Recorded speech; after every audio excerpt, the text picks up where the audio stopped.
உங்கள் favourite TV ஷோக்களை இனி miss பண்ண தேவையில்லை. ZEE5 இல் முற்றிலும் இலவசமாக காணுங்கள், இங்கேயும் எப்பொழுதும். பா, வக்கீல் வரதுக்குள்ள வேற ஏதாவது முடிவு பண்ண முடியுமான்னு யோசிக்கலாம். சரியா? நீ பயப்படாம இரு.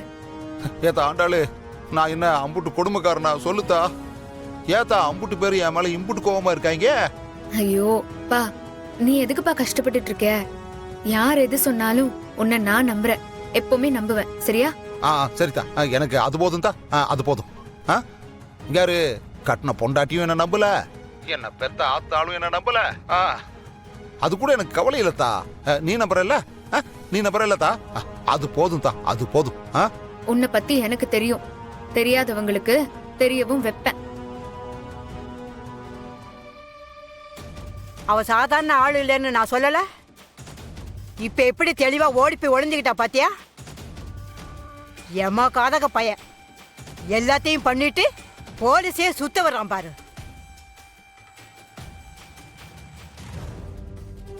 எங்க போயிட போறாரு அத்தை? இன்னும் எத்தனை நாளைக்கு தான் ஓடி ஒளிஞ்சுட்டே இருப்பாரு? சாயம் வெளுத்தா சந்தைக்கு வந்துதானே ஆகணும்.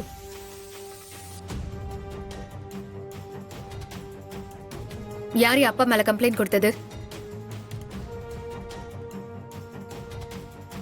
உங்களதான் கேக்குறேன், யாரு கம்ப்ளைண்ட் கொடுத்தா? எதுக்குடி இங்க வந்து கத்துற? ஏன் இன்னும் அப்பா உன்கிட்ட எதுவும் சொல்லாமையா இருக்காரு? அதெல்லாம் பேசி முடிச்சிருப்பான். இவளே கூட அவனை எங்கேயாவது ஒளிச்சு வச்சுட்டு இங்க வந்து பேசிட்டு இருப்பான். அம்மா, உங்களுக்குலாம் என்ன பிரச்சனை? ஏன் எப்ப பார்த்தாலும் எங்க அப்பாவே குற்றம் சொல்லிட்டு இருக்கீங்க நீங்க? உனக்கு என்னடி பிரச்சனை? இத்தனை பேரு சொல்லியும் நீயே எதுவுமே நம்பாம இருக்க? ஏன்னா அவரு என் அப்பா, அவரை பத்தி எனக்கு தெரியும். ஆமா, தெரிஞ்சு கிழிச்ச. உனக்கு அவன் அப்பன்னா எனக்கு அவன் புள்ளடி. பெத்த தாயை விட வேற யாருக்கு எதுவும் தெரியாது. உன் அப்பா எப்படிப்பட்டவன்னு எனக்கு தான் நல்லா தெரியும்.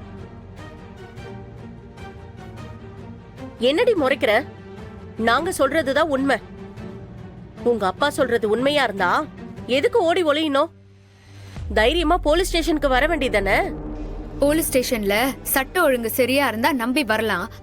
அதான் இவரும் அந்த சங்கரும் பணத்தை கொடுத்து சட்டத்தை விலைக்கு வாங்கிட்டாங்களே. ஏய், என்னடி பேசுற? நாங்க எதுக்கு பணத்தை கொடுத்து எல்லாரையும் விலைக்கு வாங்கணும்? ஹேய், நீ என்கிட்ட பேசாத.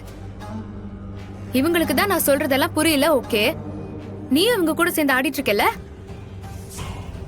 ஏய், உண்மை என்னன்னு தெரிஞ்சா நீயும் எங்க கூட வந்து நிப்பியே தவிர உங்க அப்பாவுக்கு சப்போர்ட் பண்ணிட்டு இருக்க மாட்டேன். என் அப்பாவை பத்தி எனக்கு தெரியும். என்ன தெரியும்? உங்க அப்பா பத்தி என்ன தெரியும்?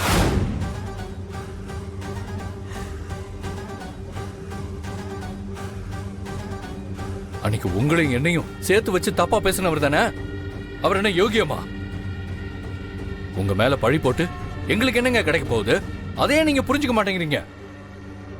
சரிங்க, நாங்க போலீஸ காசு கொடுத்து விலைக்கு வாங்கணும்னே வச்சுப்போம்.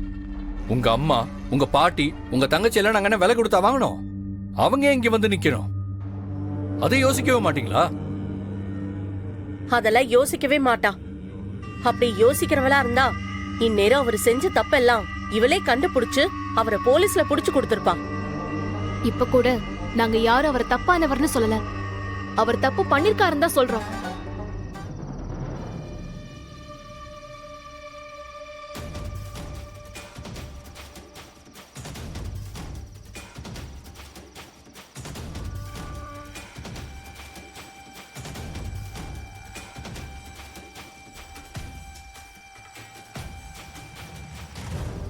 ஏய், இன்னும் தூங்கலையா? எங்கடா தூங்குறது? இந்த ஆண்டாள் ஏன் இப்படி இருக்கான்னு நினைச்சாலே மண்டலம் சூடாகுது, உடம்புல முழுசா கொதிக்குதுற. சின்ன பிள்ளையா இருந்தா பேசி புரிய வைக்கலாம். என்ன சொன்னாலும் இவளுக்கு புரியவே மாட்டேங்குதுற. இத்தனை பேர் சொல்லி இப்போ கூட என்ன பேசிட்டு போறான்னு பாத்தியல்ல. சரி விடுமாப்ல, சரியாயிடும். சரி விடு, அதெல்லாம் இருக்கட்டும். நீ எதுக்கு தமிழை பிடிச்சி இப்படி டார்ச்சர் பண்ணிட்டு இருக்கிற? பாவண்டா அந்த குழந்தை, அவ உன்னை மட்டும்தானே நம்பிட்டு இருக்கிறா. இந்தாரு, நீ பாரதியை மன்னிச்சு பேசாம போ. தமிழ் என்ன பண்ணா? தமிழ் அப்படி பண்ணாதரா, பார்க்கவே கஷ்டமா இருக்குறா. டேய், எனக்கு மட்டும் என்ன புரியாமலா இருக்கு. ஆனா முடியல மாப்பிள. பாரதி ஒரு தப்பு பண்ணி என் மொத்த சொத்தும் போயிருந்தா கூட நான் கவலைப்பட்டிருக்க மாட்டேன்டா. ஏன் எனக்கு ஏதாவது ஆயிருந்தா கூட நான் கவலைப்பட மாட்டேன். ஆனா நான் தொலைச்சிட்டு நிக்கிறது என் அம்மாடா.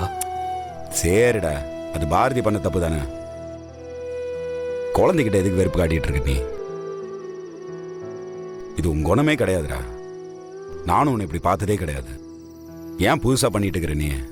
எனக்கு என்ன பார்க்க அப்படிதான்டா இருக்கு.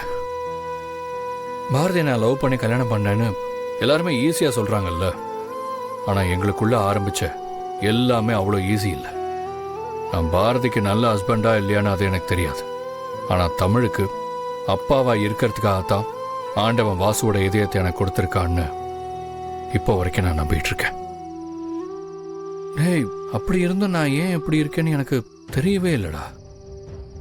உங்ககிட்ட நான் சொல்லியிருக்கேன்ல, பாரதியை பார்க்கும் போதெல்லாம் அவங்கள தேடும் போதெல்லாம் என் இதயம் பயங்கரமா துடிக்கும். அந்த ஃபீலிங் ஒரு மாதிரி சந்தோஷமா இருக்கும். ஆனா இப்பெல்லாம் அப்படி துடிக்கவே கூடாதுன்னு நான் நினைக்க ஆரம்பிச்சிட்டேன் மாப்ள. பாரதியை கல்யாணம் பண்ணிக்கிறதுக்கு நான் மட்டும் ரிஸ்க் எடுக்கல மாப்ள. என்னை விட அதிகமா ரிஸ்க் எடுத்தது எங்க அம்மா தான். அதுக்காக அவங்க அவ்வளோ பேரை பகைச்சிக்கிட்டாங்க. ஏற்கனவே கல்யாணம் ஆன பொண்ணுன்னு தெரிஞ்சும் அவங்களுக்கு குழந்தை இருக்குங்கிறது தெரிஞ்சும் என்னோட சந்தோஷத்துக்காக மட்டும்தான் எங்க அம்மா பாரதியை ஏத்துக்கிட்டாங்க. அதுக்காகத்தான் என் மாமாவையும் பகைச்சிக்கிட்டாங்க. அவனால இப்ப வரைக்கும் என்னென்ன பிரச்சனை வந்துட்டு இருக்குன்னு உனக்கே தெரியும்ல. அப்படிப்பட்ட அம்மாவை தான் பாரதியை துரத்தி விட்டுருக்காடா. ஆண்டாளை பத்தி நீ என்ன சொன்ன? யார் சொன்னாலும் நம்ப மாட்டா, அவன் நினைக்கிறதான் சரிதான்னு சொல்லுவான்னு நீ சொன்னல. அதேதான் பாரதியும். எதை நம்பக்கூடாதோ அதை நம்பிடுவாங்க, எதை நம்பணுமோ அதை நம்ப மாட்டாங்க. அதனால தான்டா இவ்வளோ பிரச்சனையும். சேர்றா உட்றா. எனக்கு நீ சொன்னதுதான் உனக்கு நான் சொல்றேன். ஞாபகம் வச்சுக்கோ, சரியா? தயவு செஞ்சு இதுக்கு மேல தமிழை மனசுல வச்சுட்டு எதுவா இருந்தாலும் முடிவெடு. சரிவா, தூங்கலவா? நீ போய் தூங்குடா, எனக்கு தூக்கம் வரல, அப்புறம் தூங்குறேன்.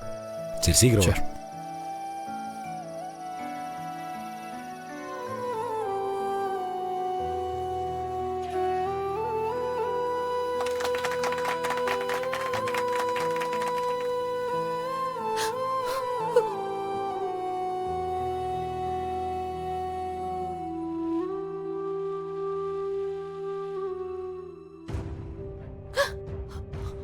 ஆதி,